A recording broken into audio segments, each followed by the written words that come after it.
this or a pattern like this in a while that's so just simple, where the promoter basically pumps it up, saying that a further analyst report is coming. The very next day, just like the pumper's last 3 picks, an analyst report comes. The stock spikes in reaction to the analyst report. All predictable. Bought it at roughly 488, sold it at roughly 530. I guess I could have timed it a little better. I could have made an extra 10, 20 cents a share, but I'm taking a solid 40 cents a share in profit. You know, it doesn't get better than that on a $5 stock in a day. You make nearly 10%, very little risk, because you know that the promoter's job is to come through. This pattern won't last forever. Promoters do get lazy. They do have to change eventually, or else, you know, they get investigated and shut down. But whoever this promoter is, congrats. Congrats on making this so easy for longs. And, you know, ideally it spikes a little more today so that it'll be great for shorts too. Does everybody see exactly what's going on with TSRI? Say yes or no. I made a video lesson. I just made a follow-up video lesson. It's all about being able to predict moves the day before they happen, or hours before they happen. And, you know, when this promoter does the exact same pumping strategy on his picks, you know, no 2 stocks are exact. And HMNY, his last pick, actually did much better on day 2. But it's the same thing, you know. Those of you, I'm getting a lot of questions like, why don't I just short it right now? Well, I don't know how far it can go. Let me shut down some of my programs because my computer likes to freak out when I do these webinars.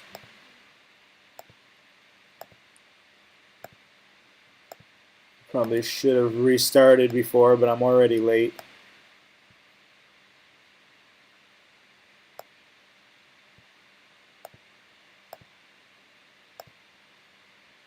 All right, that's as good as it's going to get. This is definitely a potential short today. I just don't know how far it can go. You know, I mean, I just sold some. It doesn't look like there's many sellers. So if the promoter is going to start really tweeting about this, let's see, what is her name?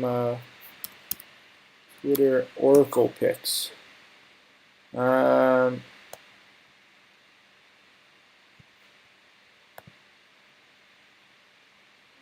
Oh, he's deleted all his tweets. That's sad. He's like, welcome all new followers. It's kind of funny. He doesn't know that, you know, I gave him new followers because I talked about him, but I'm exposing his bullshit too. So he just deleted his tweets from the last few hours. So I don't know if he's gonna do all the same pumping tactics that he was gonna do before, because now he knows that, you know, this famous penny stock short seller is on his ass. I might have just ruined this for everybody. He did have some tweets earlier talking about how good the TSRI analyst report is, but he's deleted them. So I don't know if he's going to be as manipulative as he was going to be anymore now. That's sad. The good news is I already got him on video. That's why I made that video pre-market today, because things like this happen. When a promoter senses that you're on to him, he starts, you know, trying to cover his tracks. And they're not smart enough to do it, you know, quickly, but they do usually do it. So it's important to record videos when you have the tweets. So I just recorded a video. I didn't have time to publish it, but you'll see part 2 of my TSRI video with Oracle picks and his now deleted tweets.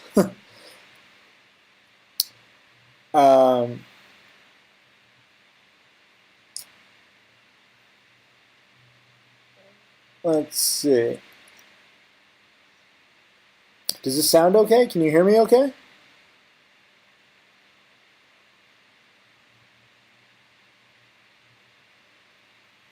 If you can't hear me right now, you know, this will be recorded. I'm sorry for the issues, but, you know, this is my life. My life is crazy.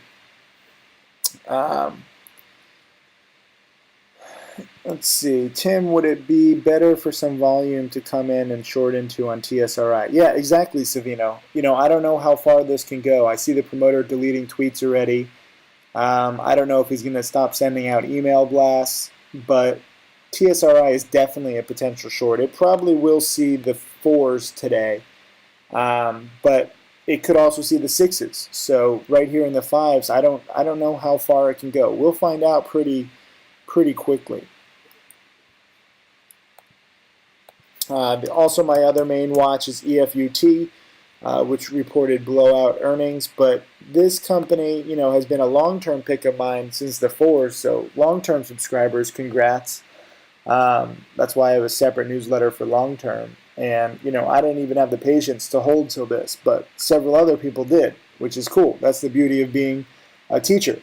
I like it when my students do better than me. It's not about me being the perfect trader or me making money and you not.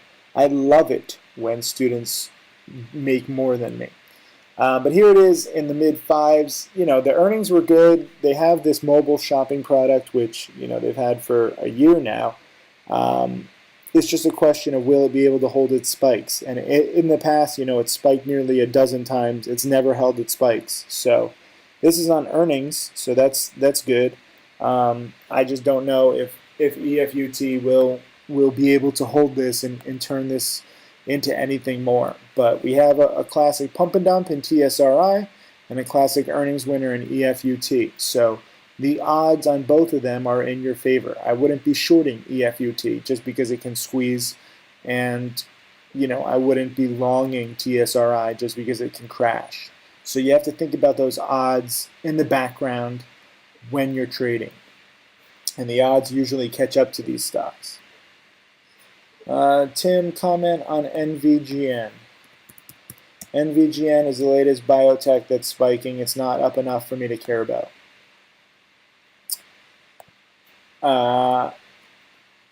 Let's see. Tim, why do you ONCY as a potential short if it's still not the first red day? Pedro, because sometimes with these biotechs, you can't wait until the first red day. You have to short into strength. And that's why I'm not really good at it. That's why I don't do it, because I'm better on shorting the first red day. So, yeah. Let's see. IFON spiking pre-market. Let me add that to the list. Is that another earnings winner? Ay. Well, we just got another earnings winner. I didn't even see that. I miss plays left and right when I give my webinars because I'm trying to do video lessons. But thank you for bringing that up. Let's see. Let's see what the earnings are.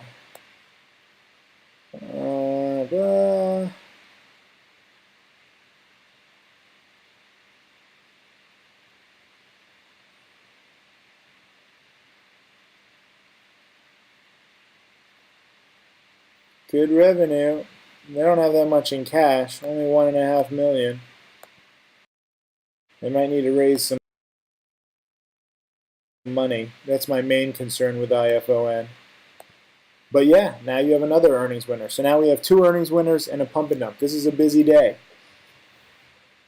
I don't care about any biotechs when I have perfect plays. I really hate trading biotechs, as you might have seen.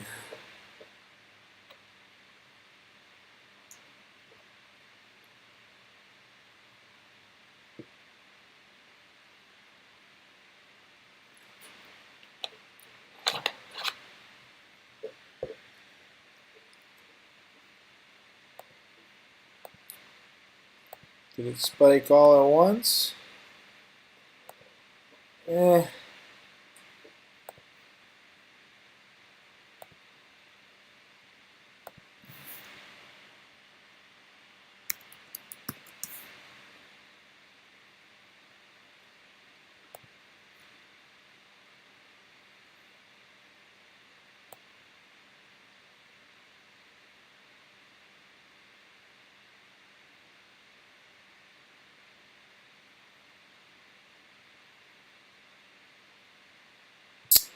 This is an interesting note by this guy.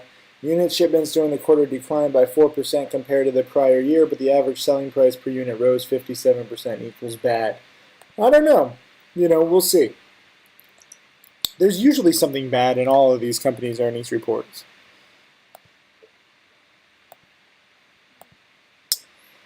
TSRI is still 535 by 550.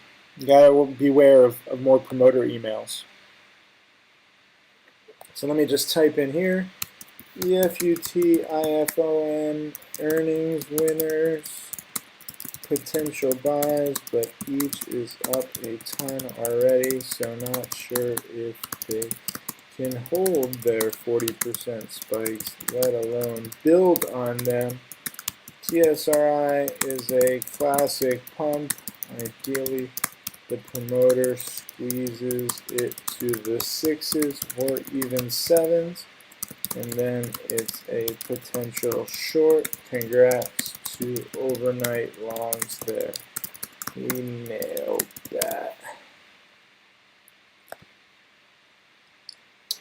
So these are my three plays, and that's a lot. You know, usually you guys are in such a hot market, you don't even realize it.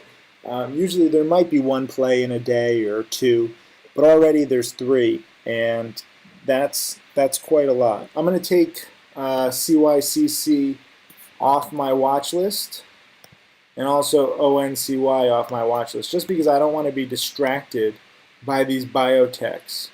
BIOC is still a potential short though too, but you just got to be careful with these biotechs. You know, they're choppy. I really prefer earnings winners and pump and dumps.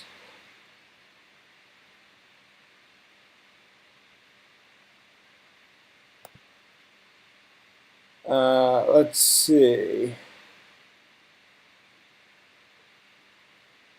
Tim Sykes ruining promoters' reputation since 1999. Actually, I was helping them in 1999. I was buying penny stock promotion breakouts, and I didn't even know that they were breakouts back in 99 and 2000.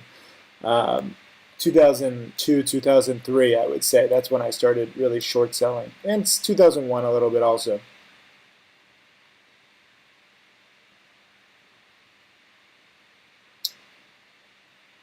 At what point would I look to short TSRI? I mean, it all depends on how much it spikes and if the promoter sends out more emails.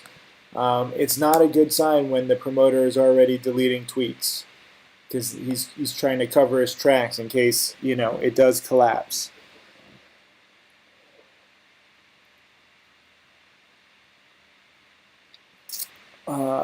Let's see. ATOS, Zach Small Cap Research did a PR on 3/2/15.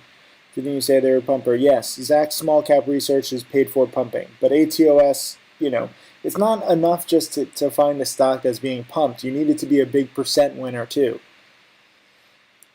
Penny Stalker says, when is a good time to buy earnings winners? And the DVDs, it says to wait until 3 p.m. Yeah, I mean, in the afternoon it's easier. In the morning it's kind of choppy, as you saw with my my buy of NTRI yesterday when it broke $20 a share resistance for a few minutes and then it promptly crashed. So I got a little too aggressive there. That happens in the morning, you know, but then again, sometimes you get these earnings winners and, you know, like stocks like IFON and EFUT, I mean, they're each up 33, 43% pre-market. And, you know, by 10 a.m., they might be up like 70 or 80% if they can get enough volume. It's just something that you have to watch and really try and buy earnings winners when they take out the new day high. And ideally have some big time volume. You know, EFUT has only traded 12,000 shares pre-market. I wouldn't be surprised if it just, you know, absolutely gaps and craps and just stops spiking, because it's never held spikes in the past. IFON, you know, more volume, but we have to wait and see. So it's a wait and see kind of game. That's really what that is. Let's see if there are...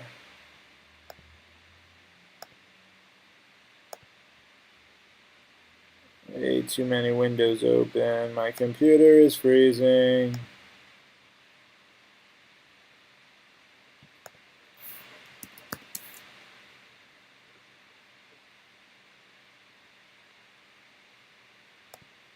On Interactive Brokers, I just like to see how many shares are available to short. 20,000.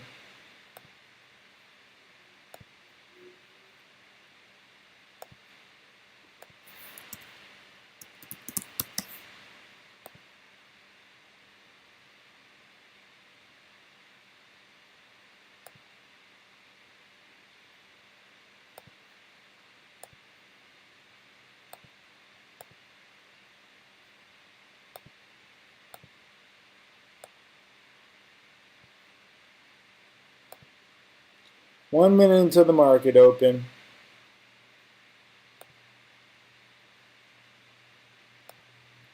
TSRI is already fading. So I guess I sold that pretty well into the spiking.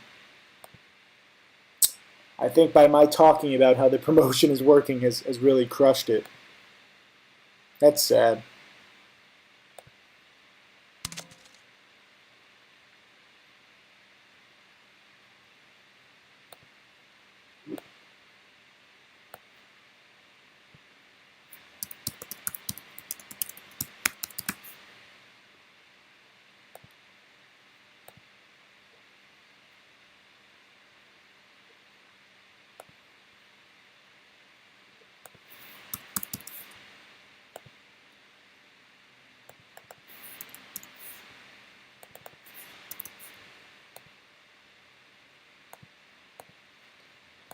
And we're open. 525 by 535.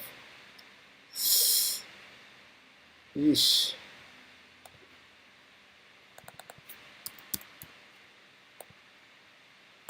That's kind of weak.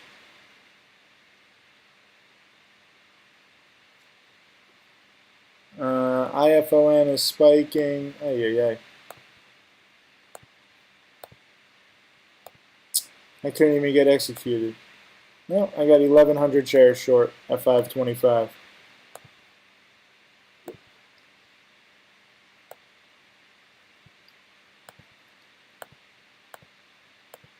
TSRI 5.25, 1127. Shorted some of this pump, as I said I would in watch list. Goal is to cover for 50 to 75 cents a share. Weak morning pop, motor, likely embarrassed that I outed his tactics. Sorry.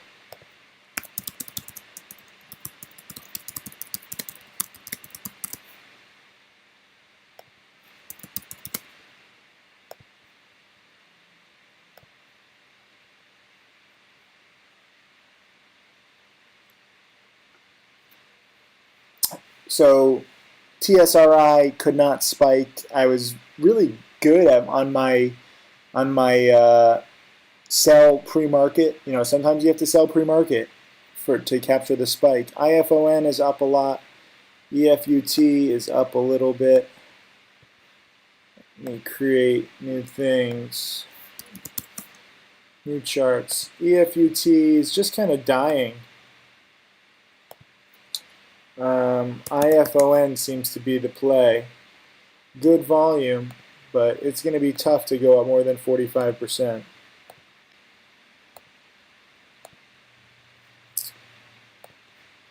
I'm going to hang on to my TSRI for a little bit.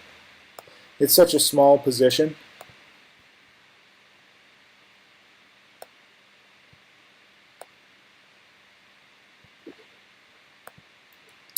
What is this?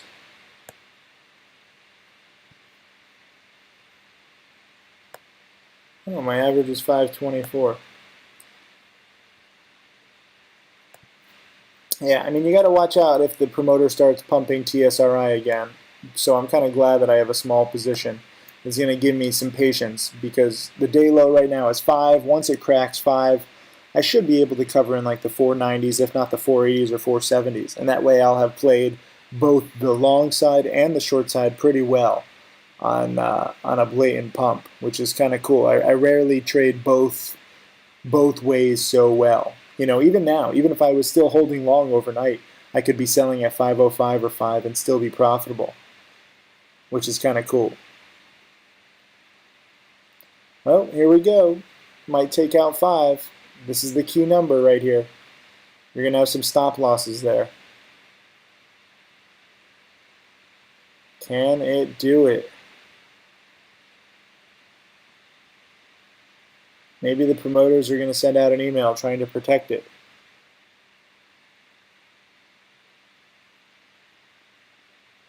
But this is definitely a disappointing day too. EFUT is tanking. IFON is doing nothing. TSRI was the right play. I chose well. See, it's taking out these 5s. Come on, take them out. Take them out gradually. Nope, can't do it. The promoters are holding strong. They might create another squeeze. Right now I'm up, I don't know, like 200 bucks. It doesn't even matter. This is more interesting to me if this can really, go down more.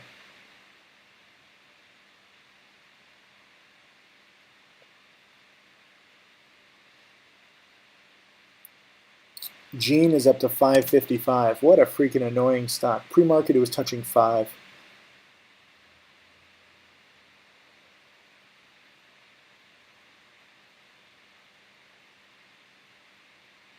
Well, TSRI is holding 5 so far.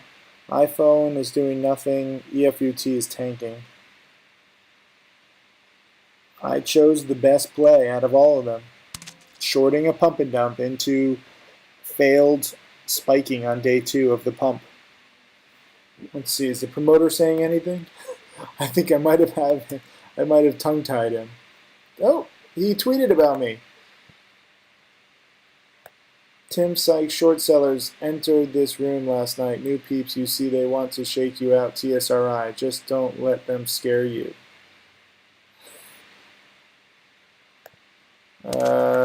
So he just knows of me as a short seller. He doesn't even know that I was actually long. I was long TSRI overnight.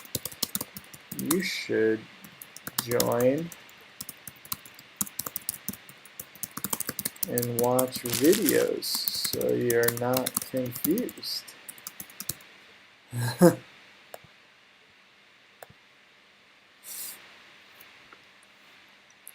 So here is TSRI, still holding on to 5 so far, but gradually cracking it. Can it take out 5?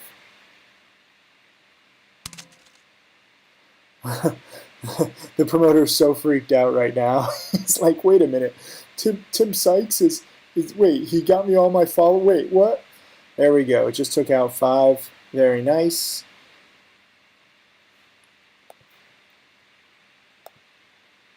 I just totally own this promoter. On the long side, exposing his bullshit, and now on the short side as his bullshit, gets exposed. Even now, I could still sell. If I was still long somehow overnight and I woke up late, I would still be up on my overnight long because I got in at 488. Just think about that.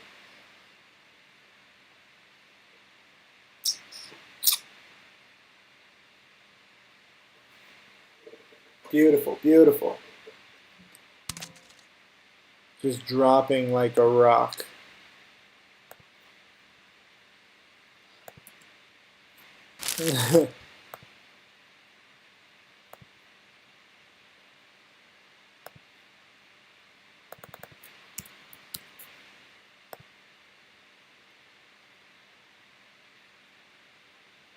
Come on, give me more dropping.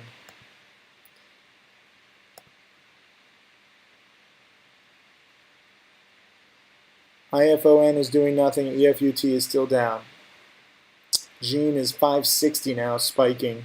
Freaking so annoying.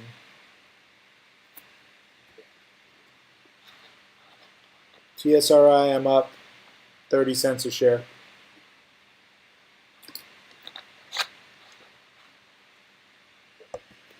So far, but this is a classic morning panic. The promoter is freaking out. It's kind of funny. Can it take out the day low? That would be sweet if I can cover in the 470s or 480s, maybe even 460s. I don't know. We'll see how far this goes down. But, you know, that would mean that I bought it on the way up and shorted it on the way down, made money both sides. That is so, so rare for me.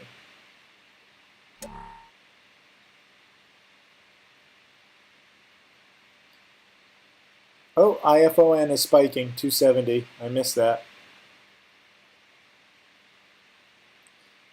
That is the earnings winner.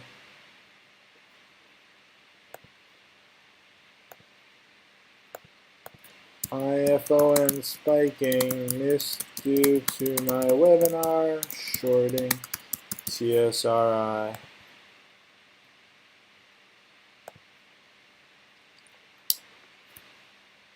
Ugh, I hate missing plays. EFUT is doing nothing. There you go. There's IFON. This is an earnings winner breakout. You know, you can see it clearly. I was doing nothing once it took out the day high at 250. Now you have 75 or 25, 30 cents of upside.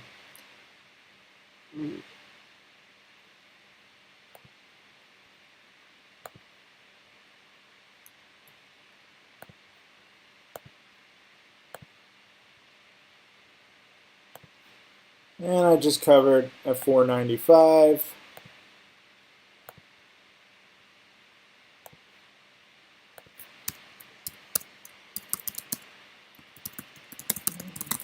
Caused by failure to spike. Taking safe profits. Using iPhone earnings breakout. There's so much going on with live.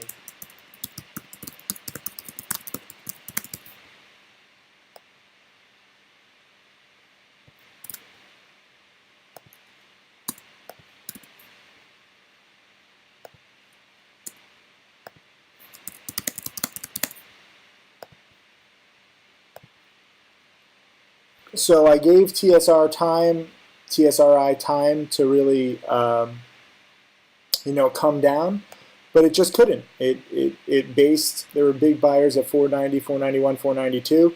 So I'm taking my, you know, roughly 30 cents a share. That's what you have to be. You have to really be decisive. I said, okay, TSRI not spiking pre-market like I thought it would. Let me exit out of it safely, and then, you know, or no, sorry, I'm confused. I was shorting it in the morning at the open because it couldn't spike, and so I got my short, and, you know, then I wanted to give it time, but now then there were big buyers. Now those big buyers have disappeared. We have more big sellers at 495. I probably just played it safely, but I made 30 cents. So I made 40 cents on the long, 30 cents on the short. That's pretty good.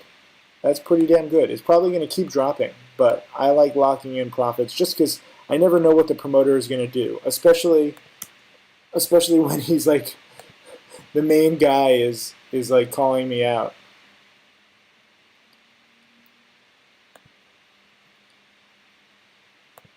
He says, why is it you got burned on our last few? Actually, I made 46% shorting your CLRX pump. See video. You shouldn't be so confused anymore. I love fighting with promoters.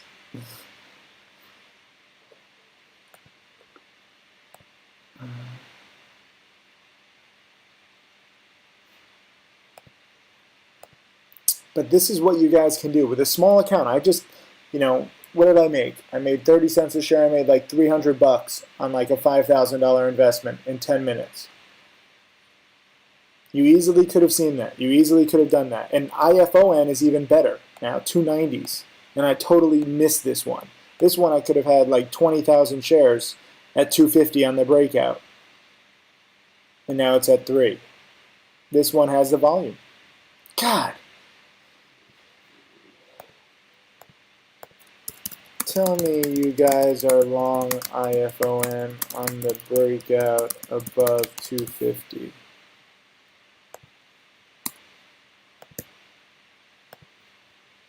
Look at this. People are all going crazy over NVGN. People love biotech, and it's so unpredictable. It's bullshit. You need to learn to focus on earnings winners and pump and dumps.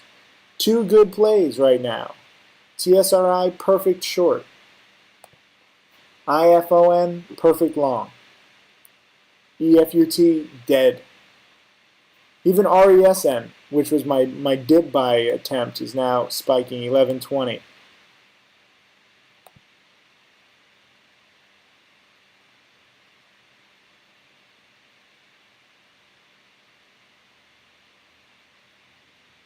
Most of my watch list is down. The markets are down nearly 1%. And I'm up like $2,000 on the day.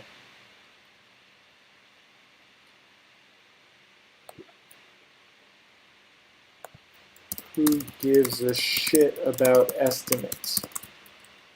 Focus on price action. My God. IFON was there. Now 310. Are you guys buying IFON? I haven't even been in this chat room. Let's see.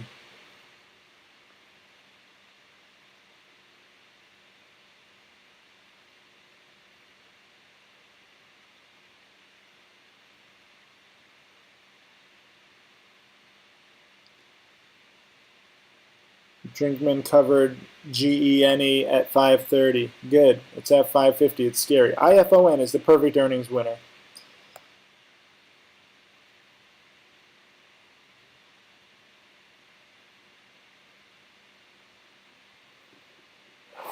There we go. Let's see. PB, I love you, Tim. I nailed IFON. Got in at 244. That makes me happy.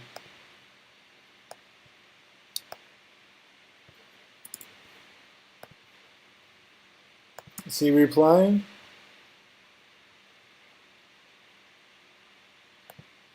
If you're making so much shorting our picks, then why are you doing drastic things and talking to me at all?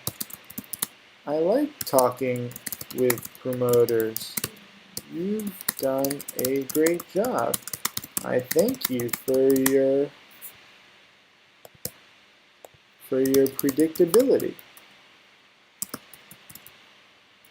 Thanks, man. Yeah.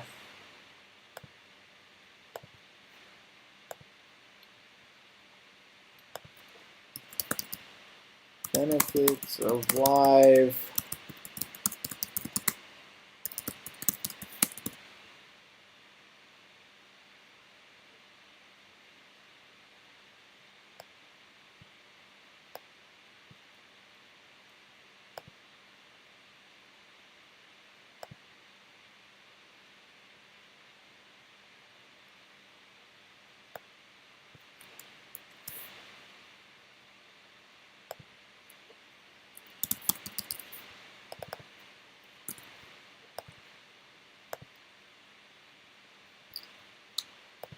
That's it, guys. I like the fact that you guys are banking on IFON. This was an even better play, and I totally missed it because of TSRI. That's it. I still made money. Still had it on the watch list.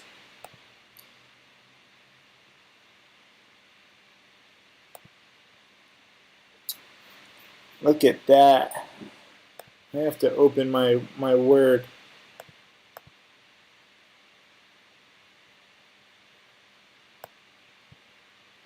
There's too many documents I have.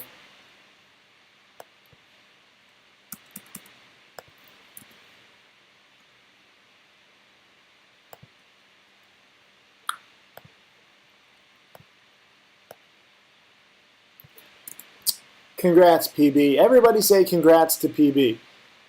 This is, you know, rather beautiful. Making $700 in 10 minutes. I only made like 300.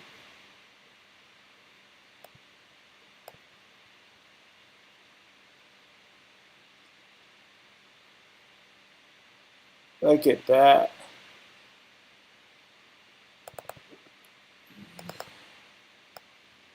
PB is jazzed. The chat is going too fast. I can't even copy this all. And you're exactly right, PB. You know, you say a profit is a profit. You're in 244, and you're out at, what did you get out at? Oh, you sold at 280. That's a good trade. That's a great freaking trade. That is it, you know? It's... You have great comments, PB, and a great attitude. You make your freaking 700. Yeah, you could have made like 1,000, whatever. You don't know how high it can go. You buy the breakout, and then you sell into the spike. You know, that's all you can do.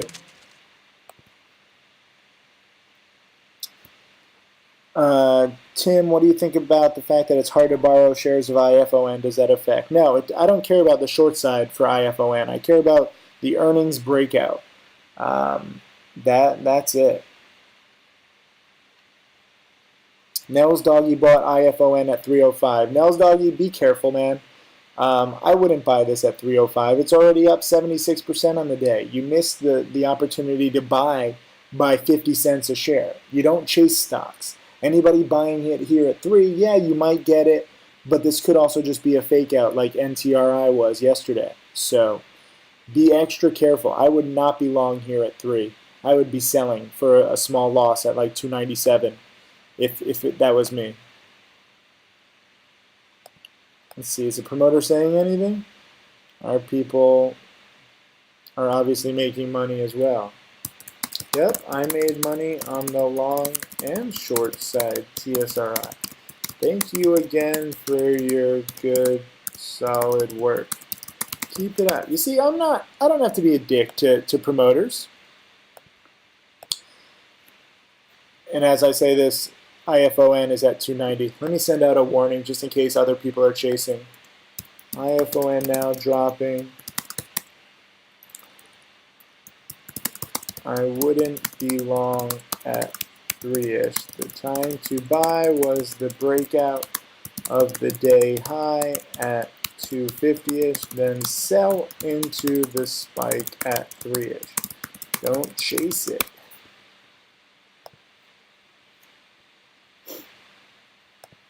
BIOC is spiking now too. This is why I don't want to trade biotechs, because they're so freaking choppy. They just are. You know, I really wasn't even tempted to be in BIOC. I don't know how high this can spike, but I am scared of every single one of these spikes. You never know how high they can go, as you saw with EYES the other day.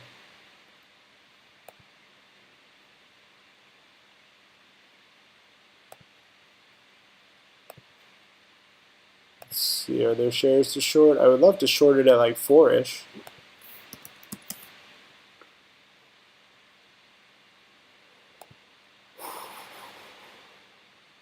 $100,000 shares to short. Come on, spike it up.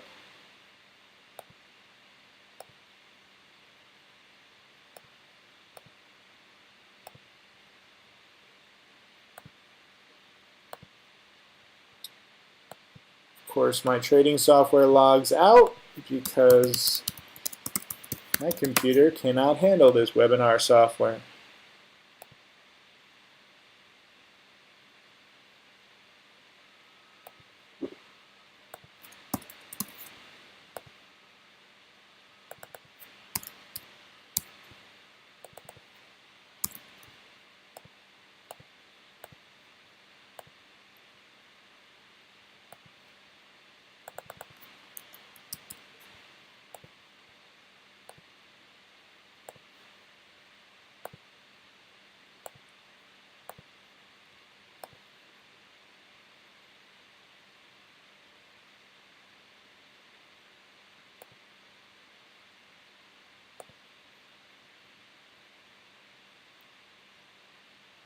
IFON down to 280. Very, very glad I got out, or I warned.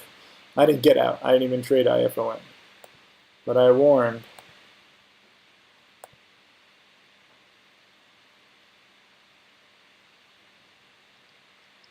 I'm trying to short BIOC. I got 300 shares.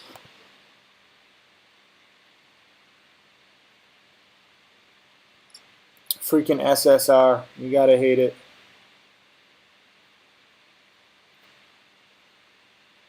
I'm not even gonna get executed.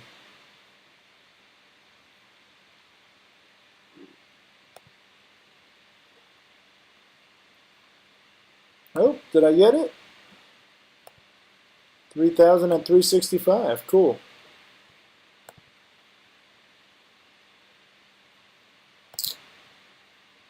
Do I want it though?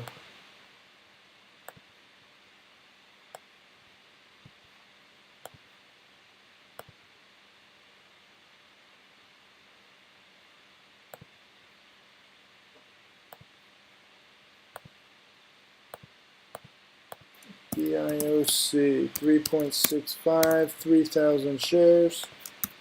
Shorted into the SSR, caused morning spike. Small position goal is to make 30 to 50 cents a share on the retrace. Short.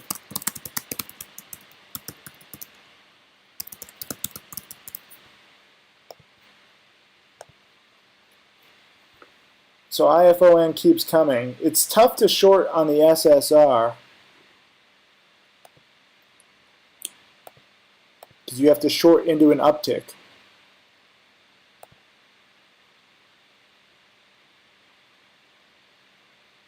So I just shorted 3,000 shares. I'm down like 5 cents a share, but I'm going to give it some time. IFON is doing nothing, EFUT is doing nothing, TSRI is doing nothing. I'm in the right play, I think. Now I'm roughly break even on BIOC.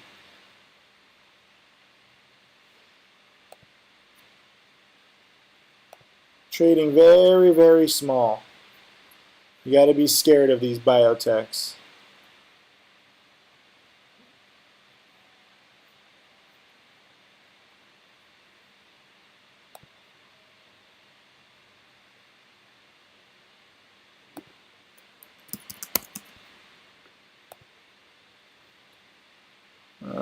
Tim, why aren't you looking for a dip to buy on IFON? Because that was near best case scenario from 250 to 3. Let it settle out. I don't want to be initiating a buy position at 10 a.m. I do like shorting morning spikes though, which is why I'm shorting BIOC.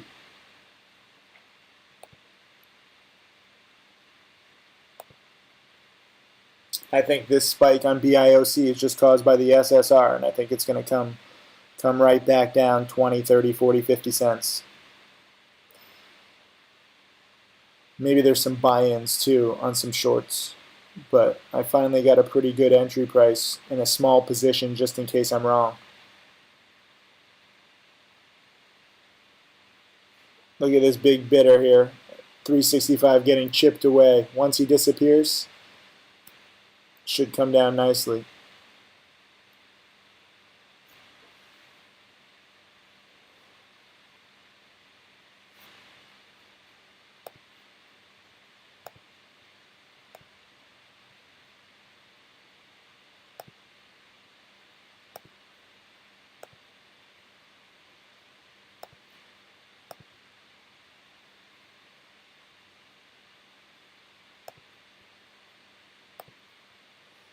See, people are trying to short right now on the bid here, and they just can't because of the SSR.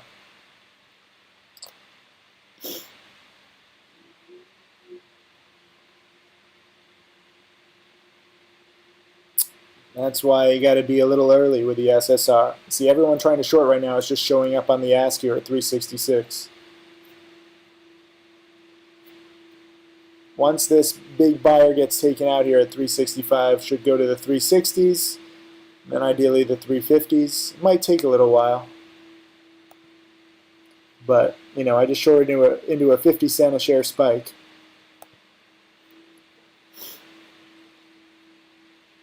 Small positions though, very small positions with these biotechs.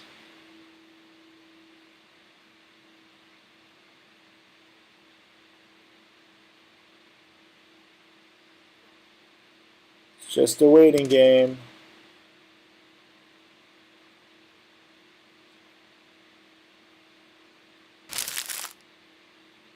The one good thing is that I can cover if I really needed to here at 366 and I'd lose a penny a share and it wouldn't be the end of the world. That's the cool thing about the SSR because it forms this wall of sellers. So these guys are trying to short, but if I ever want to cover my short, I can cover right into them. Oh, someone just sold a lot of shares at 365. Let me show you the time and sales. There we go, 360. Now I'm up 5 cents. Come on, take out that big buyer at 360. Yeah, eat him away. There we go. There we go. Come on, just a little more. 10,000 left. 9,000, 8,000, 7,000, 6,000, gone.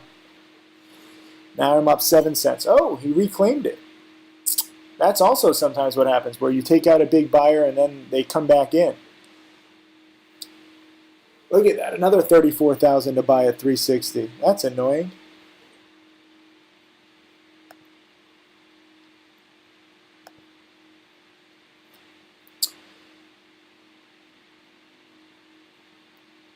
But let's see if we can take him out too. It just doesn't look like that much, like it wants to spike that much. But, you know, with the SSR, you always have to be careful. Maybe there's some buy-ins.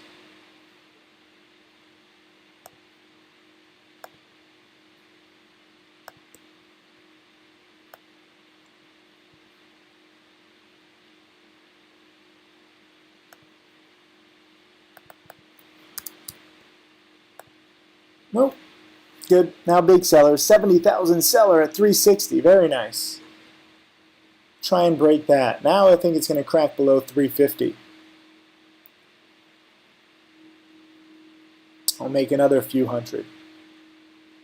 Few hundred per trade. You know, all I'm doing is risking, what, $10,000 on this one. So I'm trading very, very small, just in case, with my small account. But now it's coming down very nicely. 355, I'm up 10 cents, I'm up 300 bucks.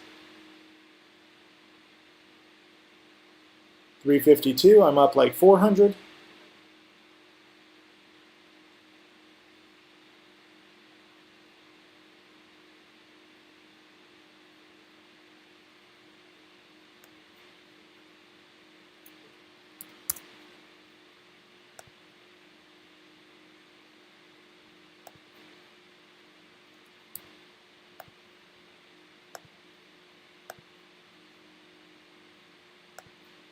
I got it at 356. Probably didn't need to, but I'm taking it nice and safe.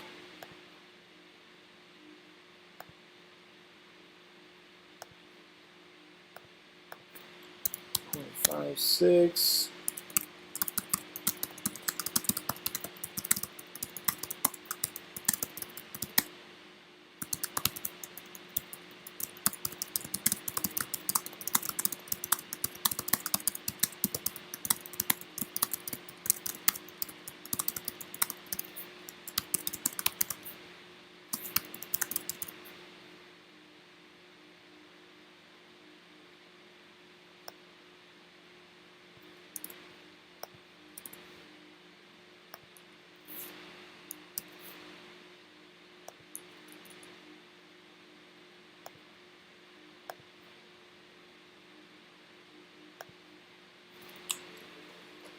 So I got out. I really don't like aiming to make so little, but I wanted more downside. But at the same time, I also want to answer questions, and also I'm just not comfortable with biotechs. There's a lot of reasons why I trade the way I trade, but there's practically no way to lose money on a trade like that, even though I only made like 300.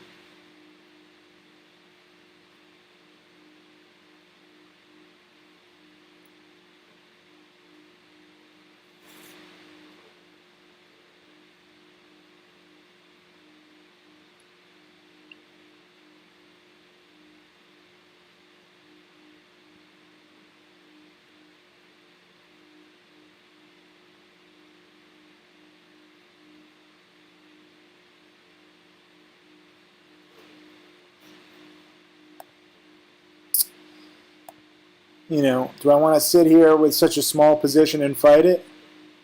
No, I don't.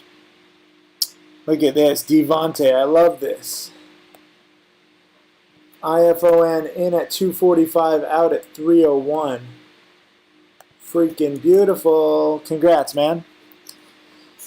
Second level says just missed IFON execution on the right path, though can't be disappointed. Exactly. Exactly. Good job, second level. Let's see. Where would you guys dip by IFON? Guys, what you guys are missing is that you don't need to necessarily buy the breakout and then buy it on a dip and buy it again and again. This 250 to 3, this is best case scenario for IFOM. It is done for me as a trade for quite a while. You know, you can't expect more than that kind of a 50 cent a share spike. Let it consolidate. You know, I don't know how high it goes. Maybe sometimes you get a morning spike and that's it. So don't be in a rush to like dip buy it. You know, maybe if it comes back to 250, but here at 270, do I really want to buy it? No, not at all. The IOC is coming down. I probably didn't need to cover so quickly.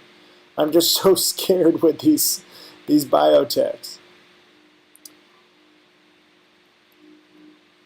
Look at this.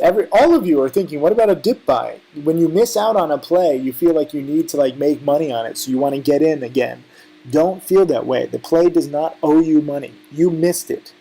Own up to that, okay? Look at this. Every single one of you are saying, would you consider IFON as a dip buy? And I'm guessing every single one of you who are saying this missed it. Yes, it is a dip buy, but not right now. It just had a 50 cent a share spike. That is all you can ask for, you know? Like TSRI, did I have to cover it at 495? No. Is it probably going to go down even lower later? Yes, but it's also down 40 cents a share off its highs. You have to give these stocks time to digest their recent moves. So I wouldn't be reshorting TSRI here. Hopefully it can come back. Let me tell the promoter. Let me give him some words of encouragement. Good. Now please do your job and give us more TSRI spiking a la HMNY. It does nobody any good here at $5 a share. I love that I'm having a conversation with this promoter.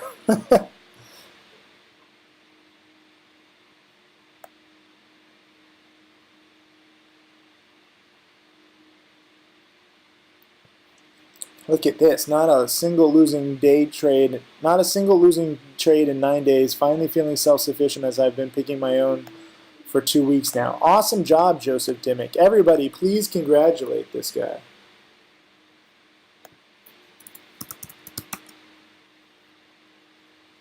And Joseph is a challenge student. This is what I want for all of you. Okay? Awesome. Please read this, understand it, and appreciate it.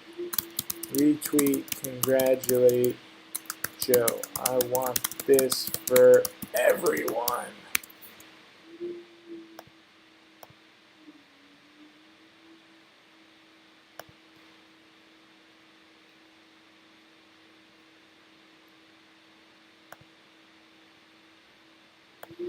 I love it. I gotta save it. I'm getting testimonials coming out my butt. Joe Dimmick. Beautiful. Here it is. Everybody, please retweet this.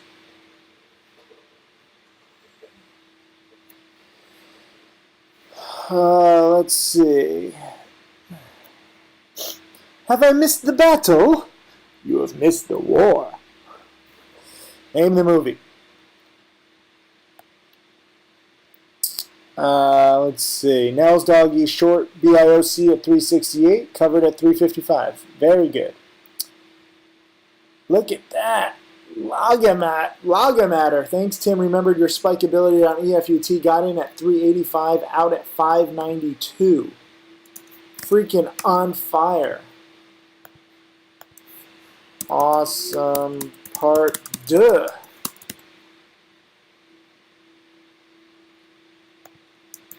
I love when everything comes together.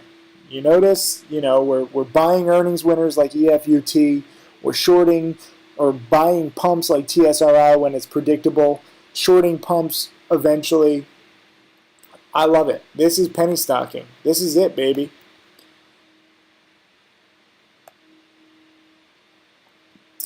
RESN is now up $1 a share. Are you kidding me? Now 11.60.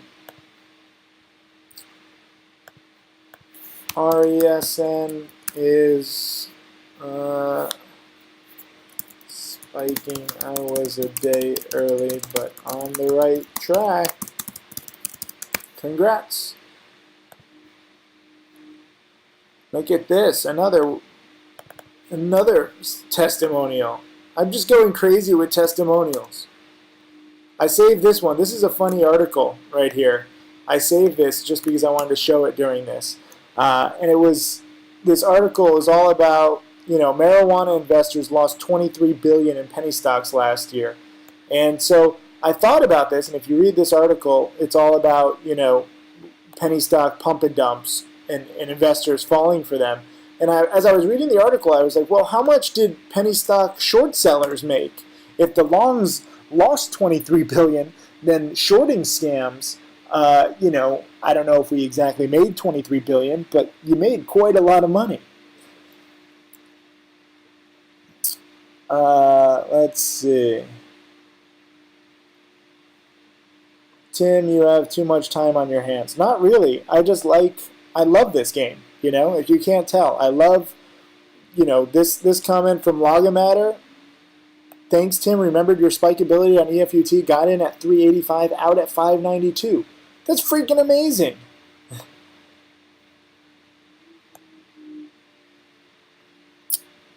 Let's see. Savino says, now I'm consistent for the last 3 months and now adding slowly into size into winners. Exactly, Savino. That's it. That is the whole goal here. Okay? I want you getting good, getting consistent, and then you add to your size when you're ready. Beautiful.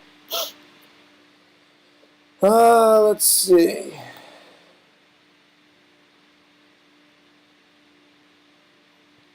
I need better internet. Whatever. I don't even care about internet at this point. You'd have to be an idiot not to be able to follow what's going on here.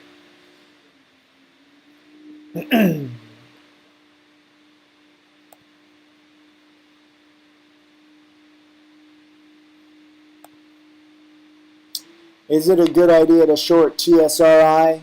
I don't know. It's already dropped. I'm telling the promoter to do a better job, so hopefully he can send out some more emails and stuff like that.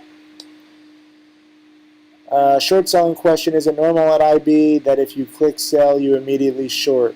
It depends. Like BIOC, the stock was under the SSR, meaning even though I put my order in to get executed, you need a buyer to buy into my short.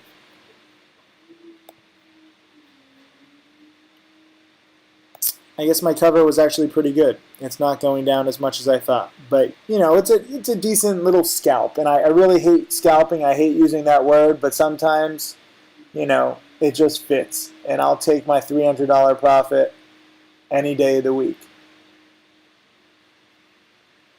Or like $280. I don't even know.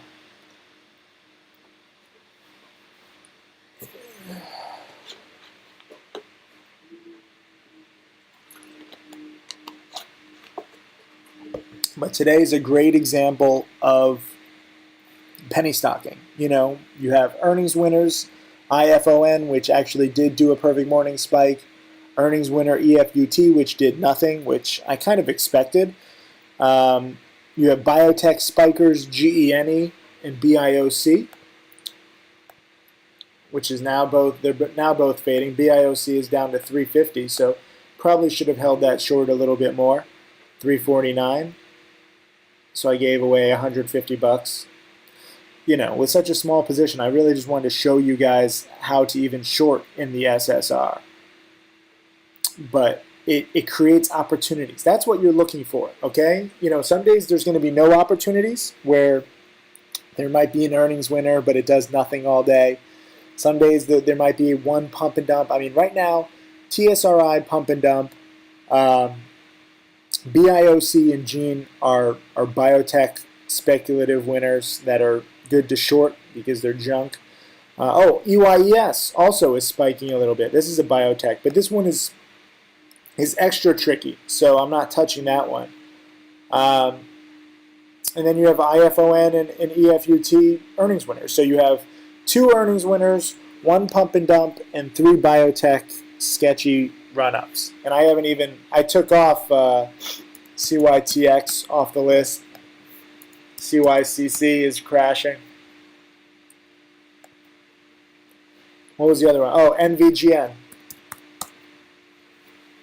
Another. So actually you have 4 biotechs spiking, 2 earnings winners, and a pump and dump and a pear tree. So we have 7 stocks that are really fitting my exact patterns today, which is a ridiculous amount. Ridiculous. I've made money shorting BIOC.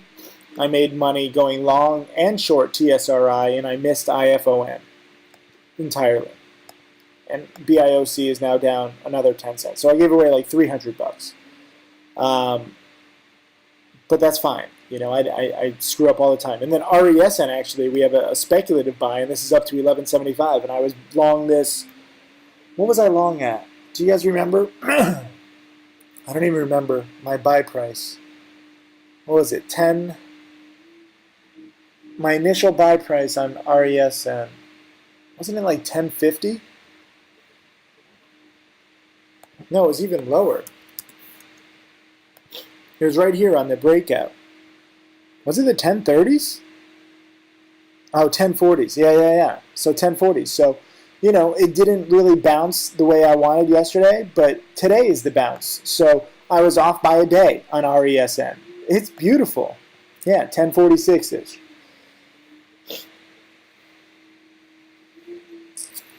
Let's see. Tim, did you shorted BIOC because of the overextended spike? Yeah, exactly. You know, I probably would have been short BIOC overnight. You know, but I didn't want to just because I'm scared of spikes. So when I'm wanting to short a stock overnight and I don't do it and then it spikes, that gives me kind of a better opportunity to short because now what I was afraid of has happened and it's probably just a fake out. So.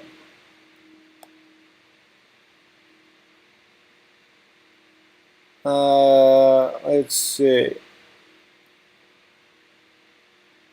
How do you turn after hours on and off on an E-Trade chart? Good question. So right here on the chart, you can type in on this top right-hand corner right here, which you probably can't see. There's a little drop-down menu, and you click Show Extended Hours. And normally I don't like showing extended hours because it makes it more complicated than it should be. But sometimes it's good. Some people, you know, accuse me of like, you never traded that stock. It doesn't show that price on the chart anywhere. And I'm like, well, click extended hours. And they're like, oh, okay. TSRI now down to 484. It's fading a little bit. I probably didn't have to cover that so quickly. That's kind of the cool thing. Like when you're in a trade like TSRI short, you don't have to cover quickly. When you're in a trade like BIOC short, after a spike, you don't have to cover quickly. As opposed to like IFON, when you're in the earnings winner breakout from 250 and it goes to 3, yes, you have to sell quickly because, you know, it's a quick move. You take the 50 cents a share. And, you know, TSRI long, I specifically knew that I wasn't going to hold it past like 9:40 a.m. Eastern on the long side just because I knew that it's a pump. So you kind of have to have those expectations going into a trade. Like, can I give this more time? You know, what is going to be right for today? What is going to be right for the next hour? And what is going to be right over the next year? You know, I could short TSRI all year and probably cover in the 3s or even the 2s. But I don't want to guess that. I have no idea if that's going to work or not. So I'm not doing that.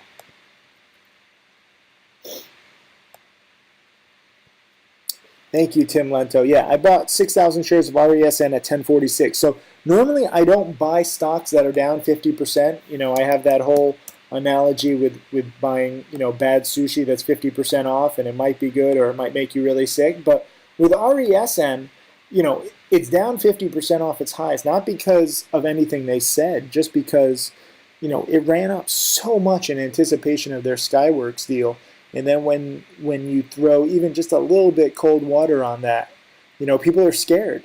But they didn't say we're definitely not getting the Skyworks deal. That's usually what should cost a 50% drop. If you say, look, this deal is dead.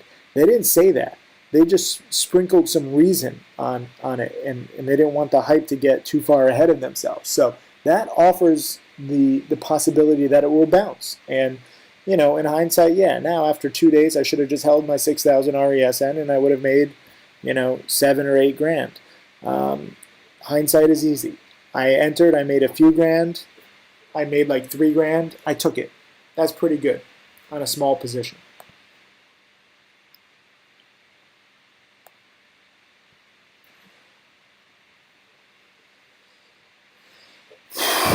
What a day. What a morning, huh?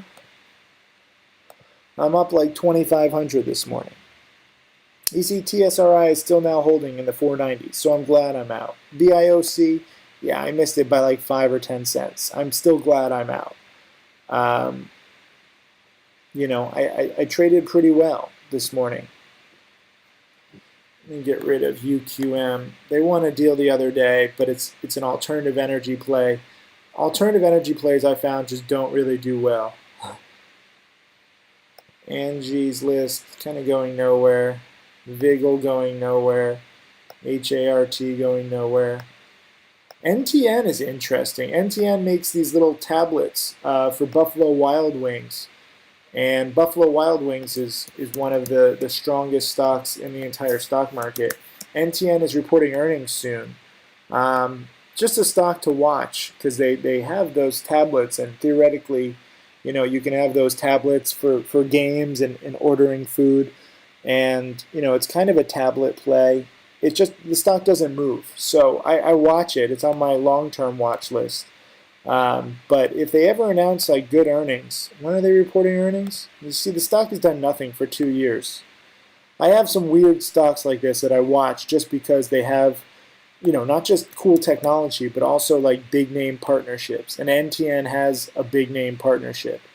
So they're reporting earnings on March 26th. So normally I don't like watching for earnings, but when you have a company like this, I'm not going to buy it ahead of earnings, but I'm definitely going to be watching to see what they say. And I'll watch it very closely, and I'll see the reaction very closely, as opposed to just, looking for big percent winners. Because I do think that this one has an interesting underlying story, given their partnership with one of the most successful restaurants. And all they need is a few more restaurants to use their freaking tablets. Just like Reefer just needs a few more cars other than Mercedes-Benz to use their dimmable glass, where you can tint the glass at the push of a button. That's pretty freaking good.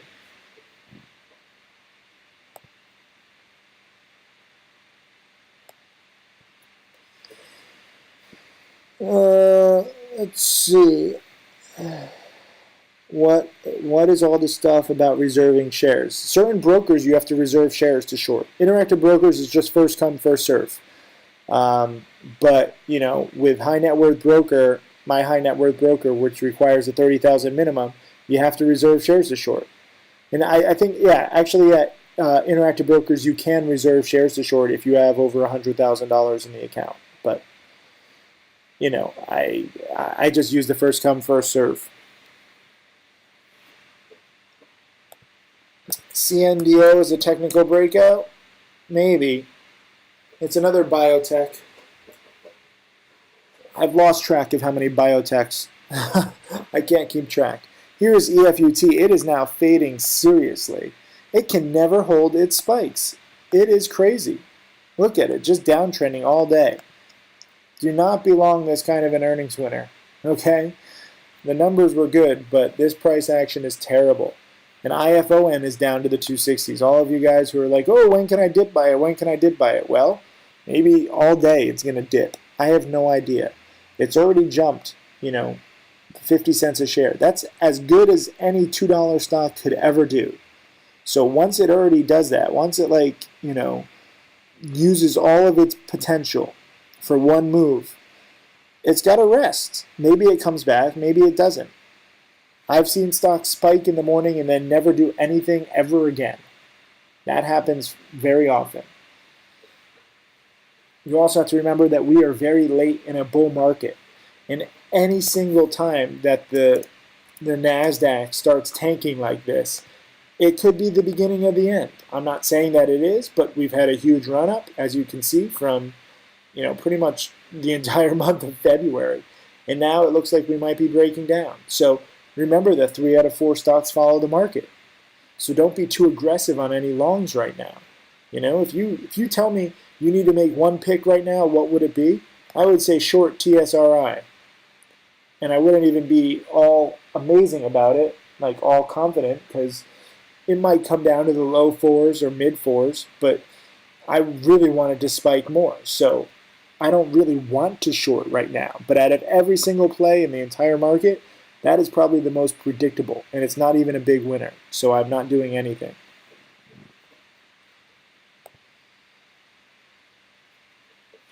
The bull market is young. It's in the beginning. Somehow, I don't think so. We're like 6 years in, buddy.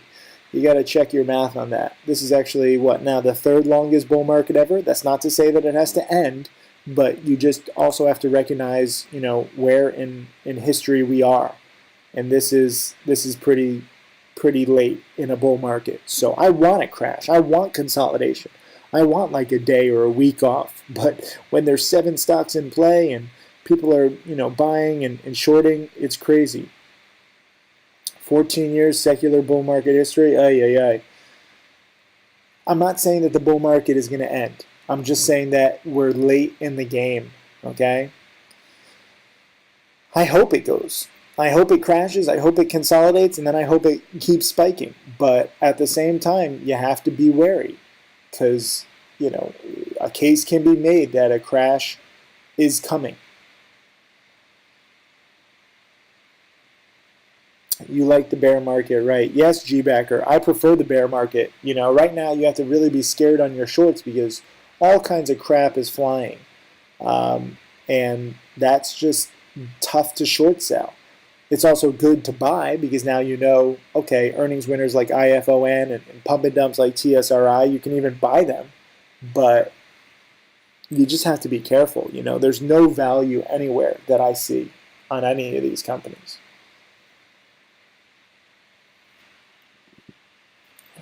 Any good site on how to understand read charts?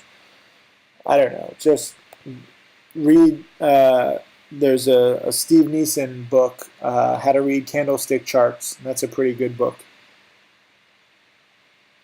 Gene is still spiking. BIOC is spiking a little bit. RESN is nice. EFUT is nice. That's about it, guys. I made like 2,500 this morning in the first hour of trading. That's pretty good for a small account. I'm finally getting the hang of trading with a small account. The first few weeks were interesting, where I sometimes took 2 small positions, sometimes took 2 big positions, didn't realize the risk. One time I actually almost fell under the 25,000 pattern day trader rule with my high net worth broker because of my Gene losses, and I had to cover Gene after hours even though I didn't want to, but I had to stay above 25,000 or else would have had to wire in money, and that's always annoying. So it took me a little, roughly like 2 or 3 weeks to get used to trading with a small account. But now, already this week, what is this? Today is Wednesday and I'm up. Yesterday I lost like 1,000. Today's like 2,500. I'm up like 7,000 in 3 days. So if I can make $7,000 every 3 days on a small account, granted, there's a lot of plays right now, but I totally missed IFON. If I could go back, I wouldn't short TSRI and I'd focus on IFON. You buy, I'd probably go big. I'd probably buy 20,000 shares at 250, and I wouldn't have held it till 3. I would have sold it at, let's say, like 275 and made, $5,000. So if I can make anywhere between 5 and 10 grand every few days on a small account, I'm very happy.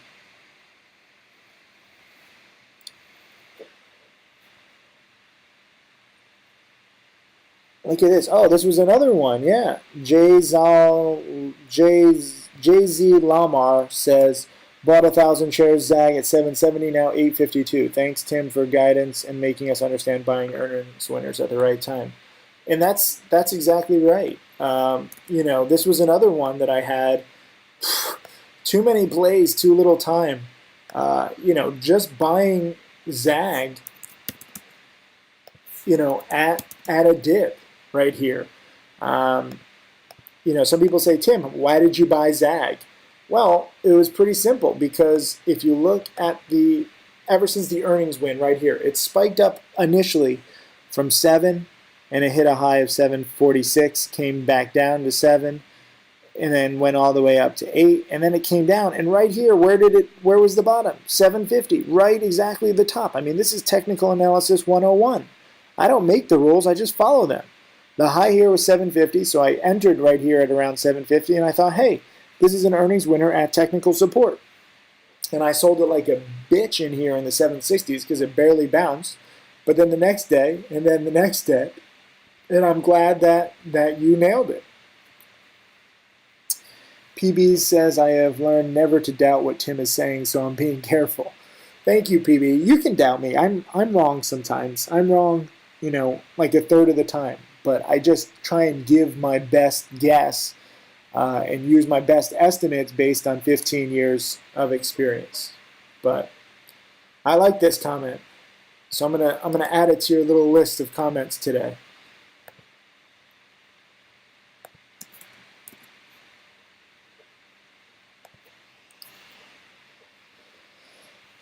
Let's see, and feel free to ask some questions, guys. I don't see any good trades right now. 2,500 in a morning for me is pretty good.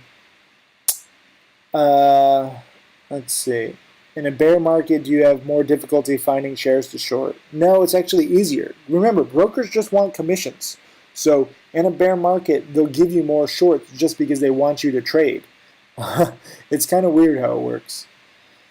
Brokers don't like shorters in this kind of a market. It's scary. You can risk blowing up. A lot of traders blow up when they're so sure of their convictions, shorting stocks like BIOC or GENE, and they lose 20, 30, 50, 70% of their money in a day or two. Shorting in this market is very scary if you don't follow my rules. And most people don't.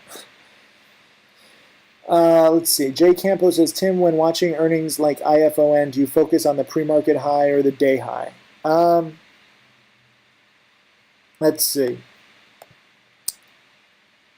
Is the audio crap for all of you guys? Or is it just some people with bad internet connections? Type in crap or good, depending on what the audio is. It might just be my computer. It might be my connection. I don't even know. Ben says that it's good. That's all that matters. Ben is the one who does this on demand later, so we'll see what it sounds like on demand. So a few people say in and out, and a few people say crap. Most people say good. That's so weird. If you have bad internet, then I don't know. I don't understand this technology. I'm sorry. Let's see. What was I saying? Oh, the day high on a play like IFON. What I'm really looking for is a volume spurt and a breakout on the day. So, you can see it clearly right here. It's trending in the 240s, 240s, 240s. Then a huge volume spurt and it breaks 250. You got to be buying this right here at 250. You got to. You've got to be buying this, and you have 15 minutes to basically make Actually, not even 15 minutes. 8 minutes to make money from 250 all the way to 3. This is very similar to yesterday, NTRI, where yesterday it spiked up from 1950 to 1990, and then in 1 minute at 9:48 a.m. it was at 1970, and it went up to 2020, and it was all over. It was all over in 10 minutes, and you can see here it's just come down. So NTRI, some earnings winners just pop and plop. That's what I'll call it. Pop and plop, gap and crap. It happens.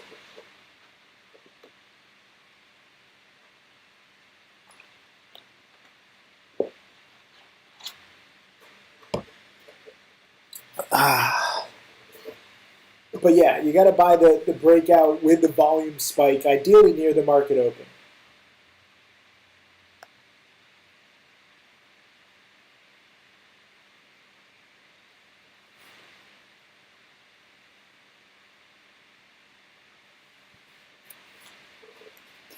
Orex, not very good to short with huge volume. Yeah, I'm not good at stocks that have too much volume.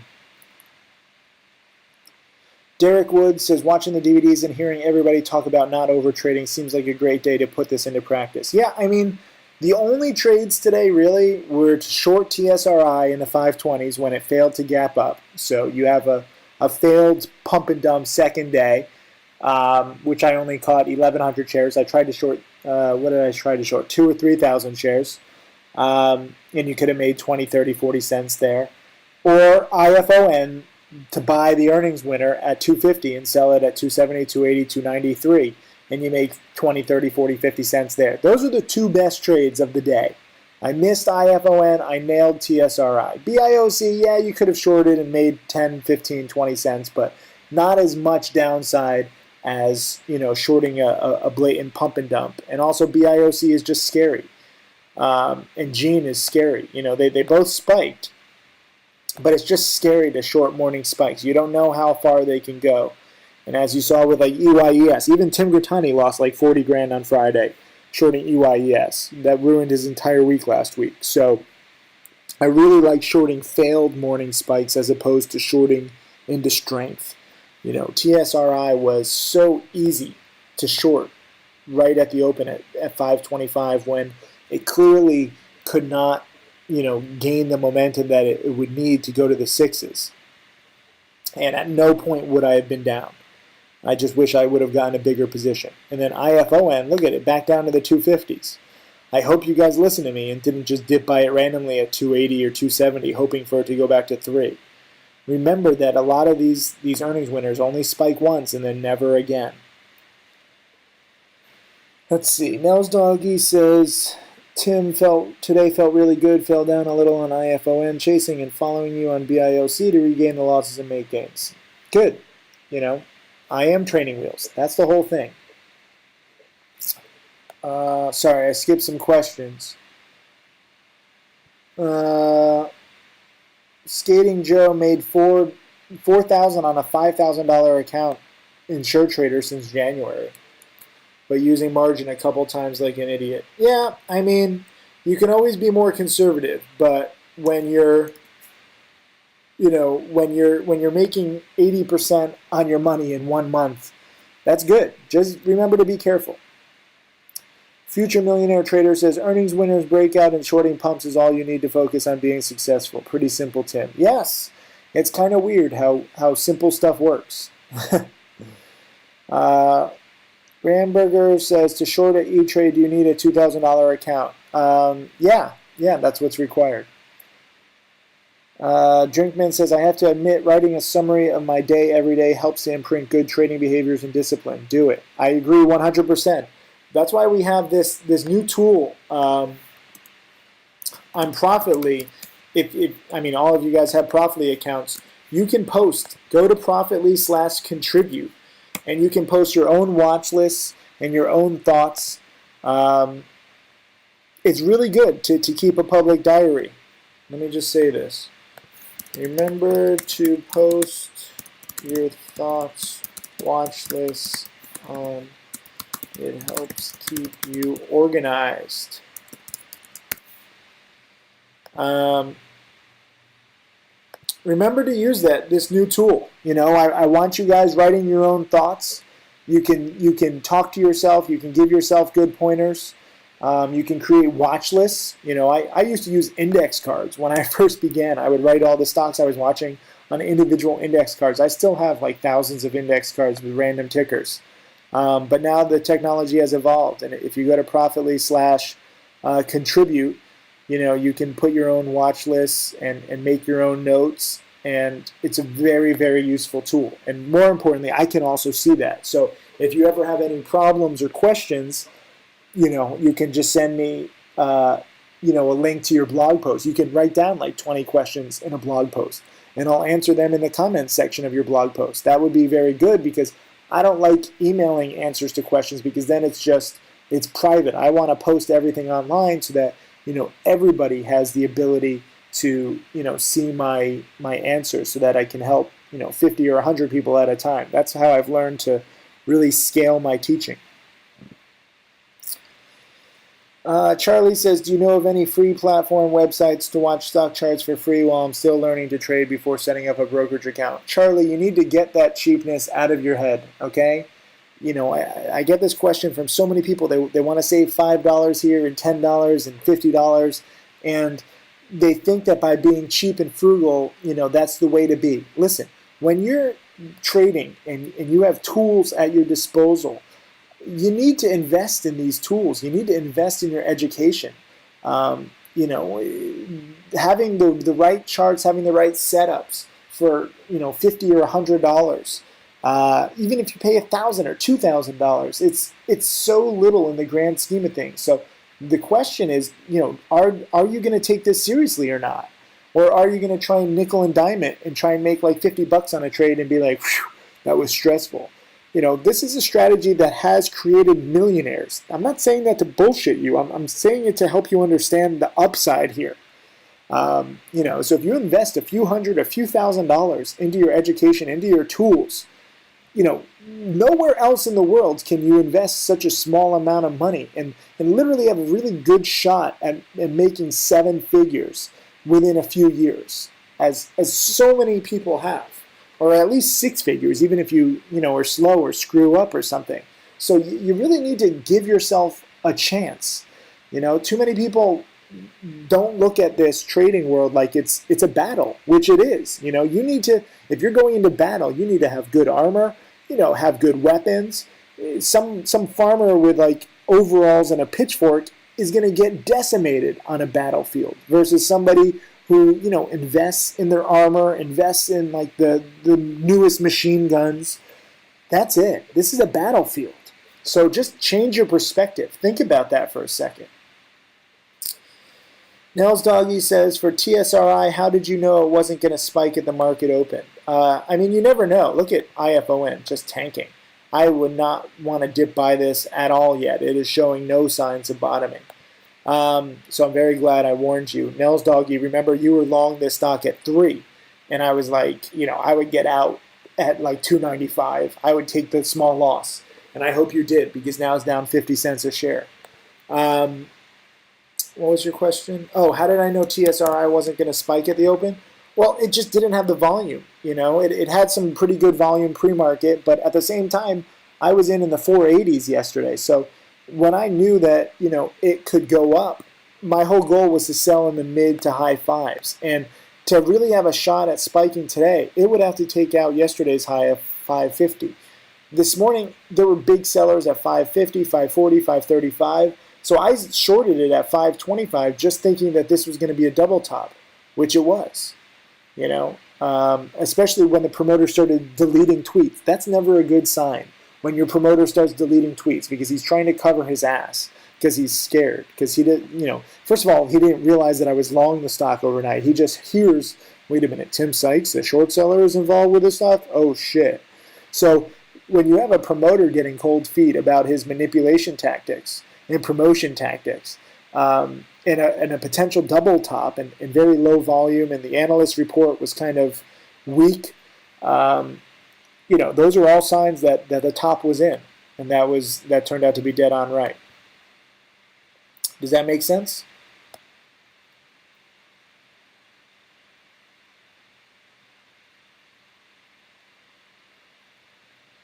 Let's see. Jay Campo, I was the one that alerted IFON. This is the fourth or fifth play inside of 2 weeks. I found following your strategy, but didn't buy. I know I'm learning, but frustrating. I don't pull the trigger. Any advice? Yeah, it's fine, Jay Campo. How old are you? Think about where you are in your life. Okay, I know I have some students who are like 70 years old, and like for them, okay, guys, you got to start buying before you start dying. But there's some people who are like 15, 20, 25, 30 years old. You have your entire life to trade these stocks. There's always going to be earnings winners. There's always going to be pump and dumps. So don't worry about it if it takes a few days, weeks, months, or even years to really get it. The key is that you're learning. You're doing more for yourself than 99.9% of the population. So don't force yourself. Don't feel like, oh, everyone's making money except me. It's fine. Take your own time. Remember the story of Leo the lion who couldn't find his roar when he was a little young lion, and then he eventually had the loudest roar of all the lions. I remember that story when my mom read it to me. And maybe you're just Leo the lion.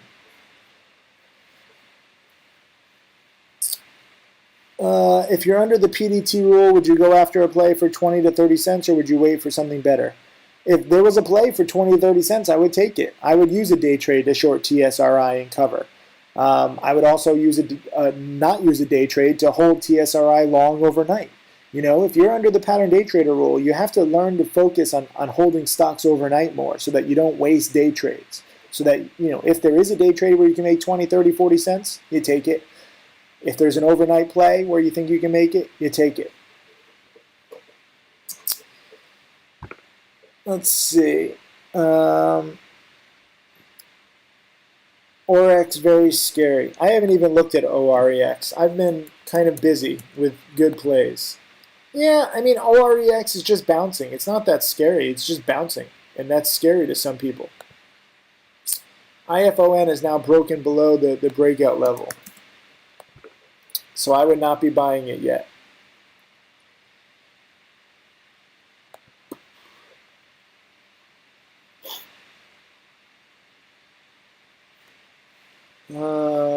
DP trade shorted IFON. I mean, that's risky. I really don't want you shorting earnings winners. I know it worked this time, but you really have to be scared. A stock like IFON can jump 50 cents in a few minutes. So when you make 20 cents a share, I mean, that's good. You made money, but you really just have to be extra careful. Where's the best place to spot pre-market gainers? Here goes nothing. Just look in the chat room. The Tim Alerts chat room. Everybody's chattering away pre-market. Someone usually posts the biggest percent winners pre-market. Savino blogs and puts his watch list there. Cool. Glad you like it. Ninja says, would you answer questions and comments on blogs outside of Profitly? I mean, I don't really, no, because I would have to check like 50 websites. Everyone has their own blog. Just repost your blog on Profitly, because I see it. Profitly is my website. I see what goes on there. So if you post a new blog post, I'm much more likely to look there. And especially, if you send me a link to that on Profitly, then I'm interested because it's on my website. Tim, how many people do you think have watched your entire video lesson library? Fernando, sadly, I would say less than 100. I have 5,000 plus students, less than 500 or 600 watch videos regularly. Every now and then a video gets up to 1,000 views, but less than 10% of people watch most videos, and I would say less than 2% of people watch all videos. So just think about that. A lot of people say, Tim, you have thousands of students.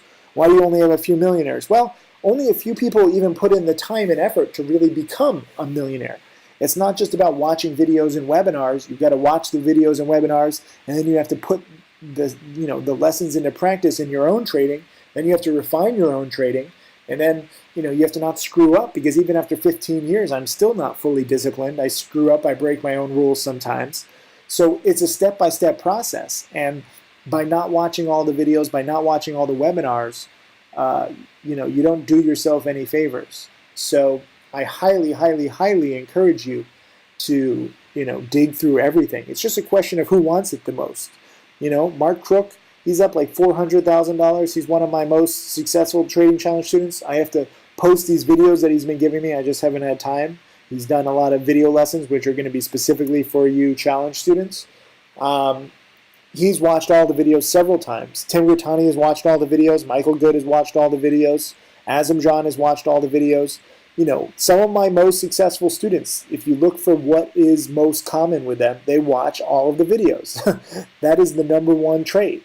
So far, you know, I only have male millionaires and people that are really banking, but that's not to say if some female were to watch all the videos and webinars. You know, it's just a question of who is the most dedicated.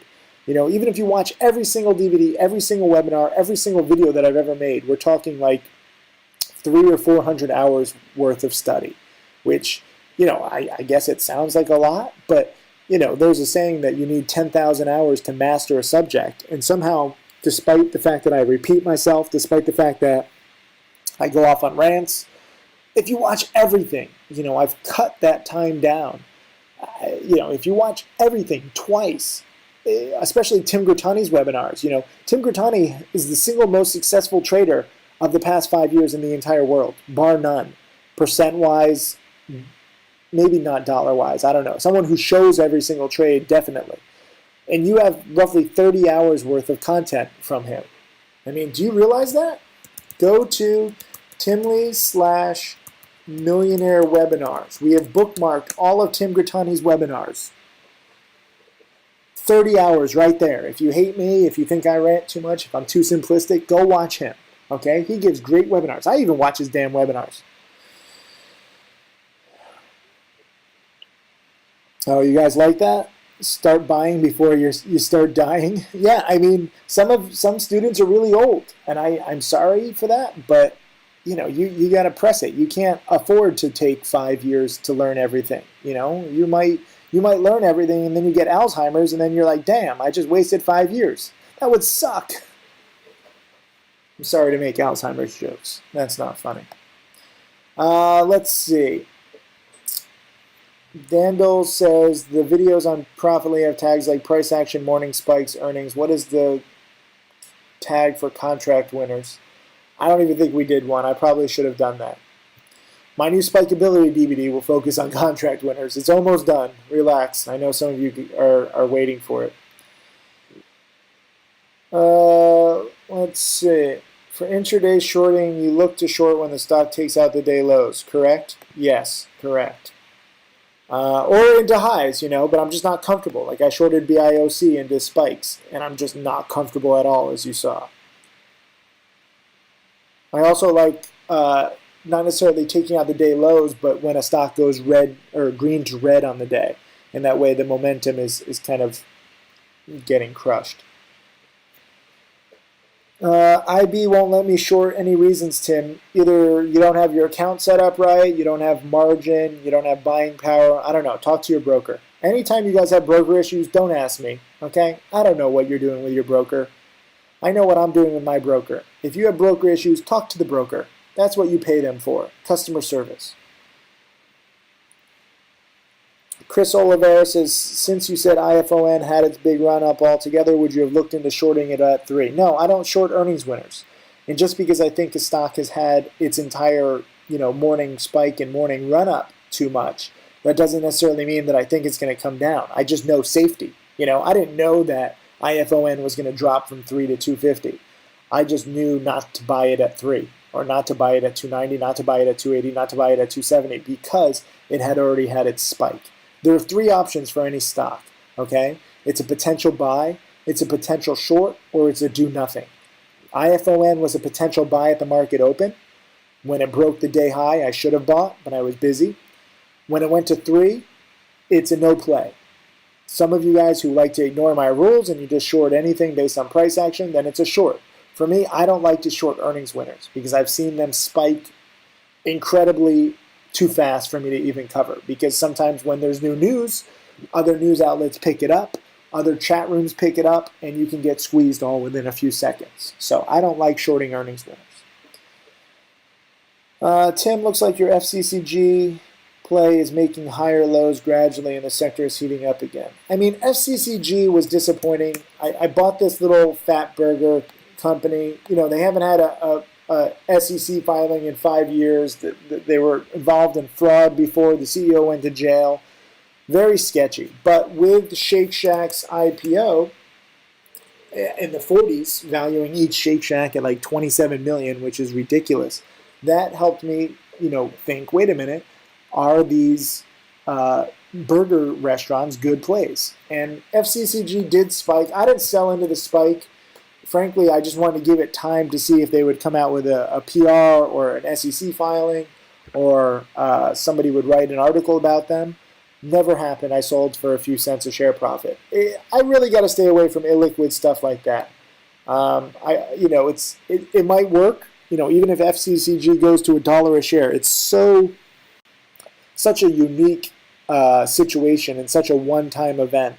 I want to focus on teaching you patterns that repeat, you know, shorting pump and dumps, buying earnings winners, that you can learn these patterns again and again and again and again. That's why making money on any one play that doesn't specifically follow my rules is kind of a waste of time.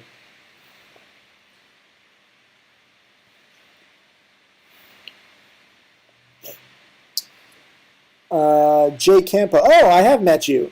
I had a few Trading Challenge students over for one of my upcoming reality shows. I filmed a whole bunch of reality shows. They take several months to air. And I was quizzing some challenge students in Miami. I had like the presidential suite at the Mandarin Oriental, and we're filming, and we're doing this little quiz for this TV show, and I'm handing out hundreds. That was fun. I actually left, like, I didn't realize it because I was playing with all this money, which normally I don't do. That's not responsible. That's not who I am. But I do it for TV and for photos, just because it's funny to piss off people on social media and get people inspired. But Jay Campbell, I actually left like $1,500 in that robe. Remember, I had all those hundreds in the robe, and you know, I had to fly up to New York the next morning at like 5 a.m. And I was in such a rush, I totally forgot that I had the hundreds in my robe, and I had like 1,500 in the robe from that little quiz. And I called them the next day. I was like, "Did you guys find any cash in a robe?" And of course, the hotel was like, "No." And some maid got like a nice $1,500 cash bonus, and she's just thinking, oh, look at these douchebags who rent out the presidential suite. You know, they just leave $1,500 in cash in their robes. It's kind of funny. Chad, and I don't know when the reality show is gonna air, but you'll see who I chose to give my Porsche away to, which is kind of cool. I've been asking the producers, when is this gonna air? When is this gonna air? We filmed that like 6 months ago. Ridiculous.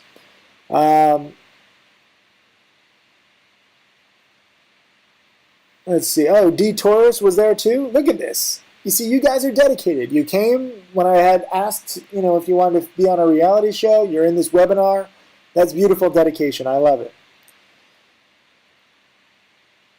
Let's see.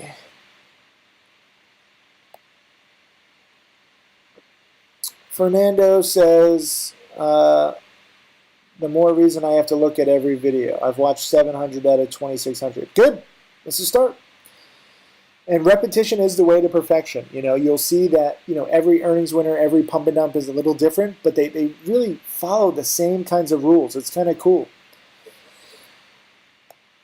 Bucks Bunny says, new student would advise how to make millions DVD set. Yeah, I mean, How to Make Millions is my newest DVD. It's 35 hours long. It's all for charity. If you go to howtomakemillions.com, you can get it. You learn from me and 5 other millionaires. And it's really just a good overview, because I have a lot of other DVDs and webinars and stuff like that, and you get bits and pieces. How to Make Millions, I put every single thing in one DVD. And it's still just $297 at howtomakemillions.com, because it's all for charity, and I love raising money for charity. So,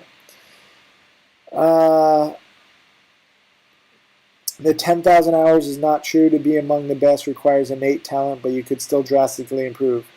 I disagree. I don't think I have any innate trading talent. I think actually my personal characteristics go against a lot of what makes great traders, and I think that's why a lot of great traders and veteran traders dislike me, because I'm a lot of my personal characteristics: impatience, You know, my propensity for the spotlight. I don't even know if that's the right word. I'm trying to use big words. The fact that I can't even use big words and I'm not that smart. I mean, this hurts my ability, and you have to be honest about it. You know, I don't claim to be a genius. I don't claim to be good at math. I don't claim to be patient. Um, I don't claim to be introverted. These are all characteristics that really the best traders have. So I really disagree with the innate abilities. I think anything can be taught. You know, this is like nature versus nurture. And I totally think you can be nurtured to be a great trader. And especially if you come to grips with your own weaknesses. That's a huge thing. You know, some people are like, Tim, you're too hard on yourself. You shouldn't put yourself down. I don't care. My ego is healthy enough, okay? I need to be put down more often. But to be honest with yourself, like a trader shouldn't want the spotlight. I can't help it. It's ingrained in me. I love being on TV. I love the spotlight. Understand that. Don't let it affect your trading.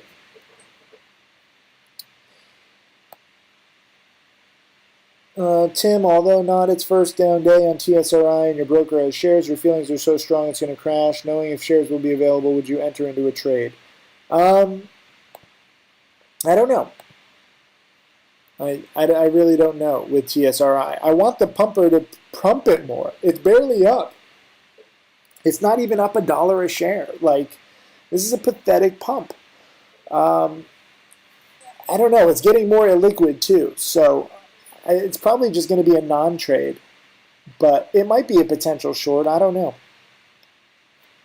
If I short it overnight, then the pumper, you know, now that I'm on the pumper's radar, it's tougher for me to trade it because now, you know, he might subscribe to my newsletter and he can see what I'm doing. So he's like, oh, Sykes just shorted. Let me send out an email blast to squeeze him.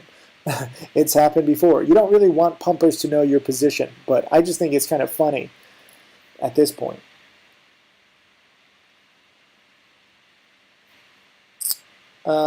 Let's see. Yeah, the maid was happy, probably. If you guys have any questions about market mastery where you can learn in person from me, just send an email to admin@timothysykes.com. We do one every few weeks. Looks like IFON might be finding a bottom. Maybe. I just don't know. You know, I mean, there's one thing to be sideways. Another thing, can it do another spike or not? I just don't know. EFUT is like dead in the water. It can barely bounce.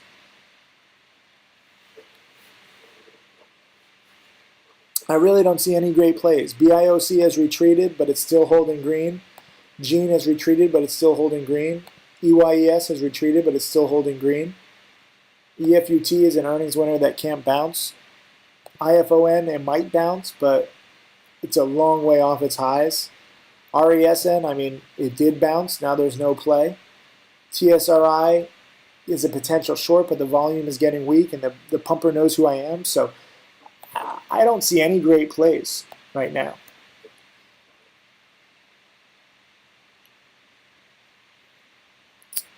I'm sick of people dissing you. You can tell someone loves trading, and I can feel it in you, which makes the students love trading as well. I think you're a great teacher. Oh, thank you. It's okay when people diss me, you know? I mean, a lot of people have a lot of assumptions about why I do what I do. But for me, you know, I love trading, and I want more people to love it too. That's what it all comes down to. You know, if I have to live in a cardboard box and eat ramen noodles every day, that's fine. I'll live like that. I've been fortunate enough and blessed enough to make a lot of money. That's not why I do this. You know, money is just a byproduct. And now I'm glad to be using my money for good and really giving away stuff to those who need it. But in the end, all I really want to do is focus on education. You know, I can give you a Porsche. I can give you my freaking Lamborghini. It's not going to change your life. It might make you happy for a few days, weeks, months, maybe even a few years. But changing your life lasts decades, where I can give you knowledge that took me 15 years to acquire and refine. That's the best gift I think I can give you. And that's why I worked so freaking hard on doing it. Let's see.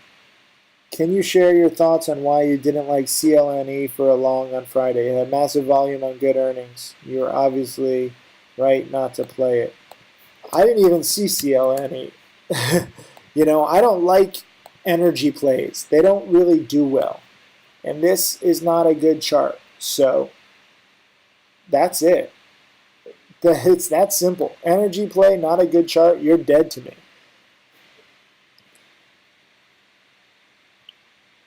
Tim, is this your only live trade of the month? I didn't see you on the schedule anywhere else. I do live trading webinars every other week. So the schedule, I don't know. My time changes every week. I'm sorry. I wish that I could have an easier schedule and stuff like that, but my life is crazy.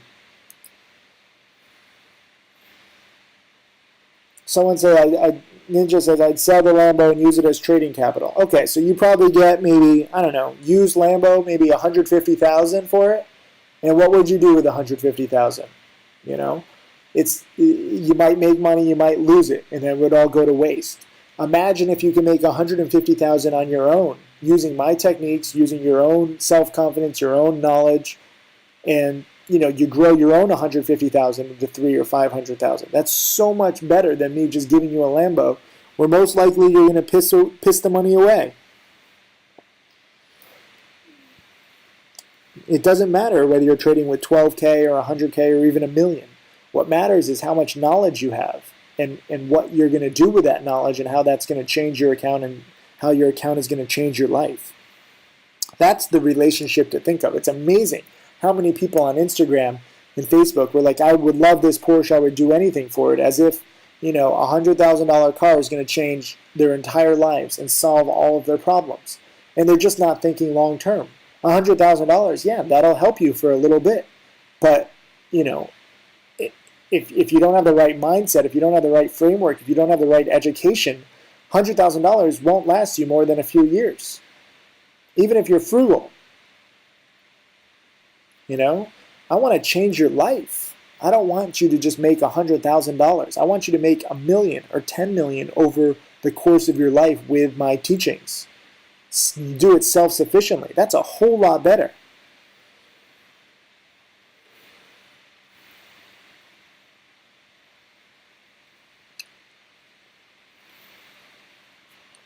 Reefer keeps dropping.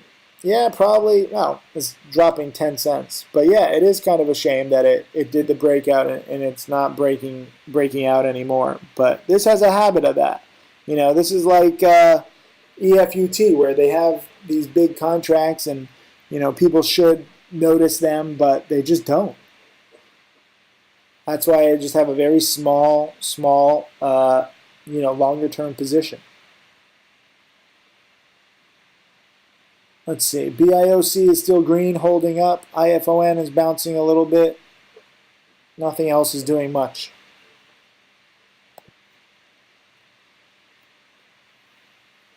Any last questions, guys?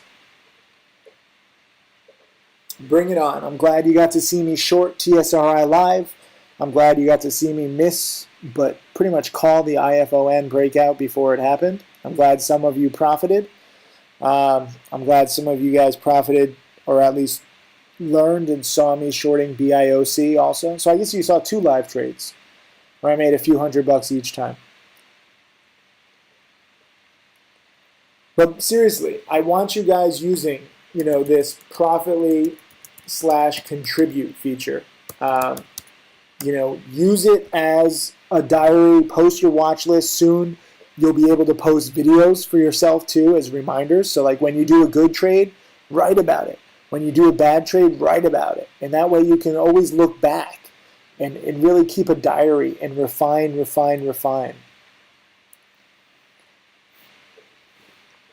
That's it, guys. Anyways, thank you. Have a great rest of the day. I will see you in the chat room, and we'll see what plays pop up. Thanks, guys. See ya. My name is Tim Sykes, and I teach people to trade stocks. I am a self-made multimillionaire. So this is the ideal trade that I'm going to talk about. I want you guys to understand every single aspect of this trade.